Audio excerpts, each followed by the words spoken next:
तो विश्व पर्यटन दिवस के मौके पर मध्य प्रदेश के संग्रहालय और स्मारकों में पर्यटकों को कोई भी शुल्क देना नहीं होगा।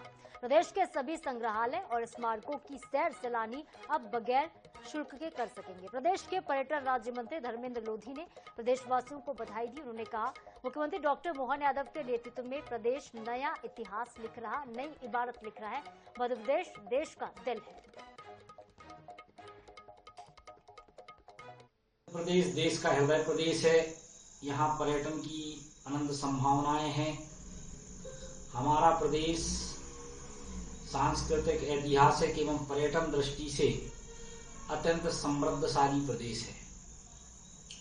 यहाँ भीमबेटका की पुरातन गुफाओं से लेकर खजुराहो के अद्वितीय मंदिर विद्यमान हैं।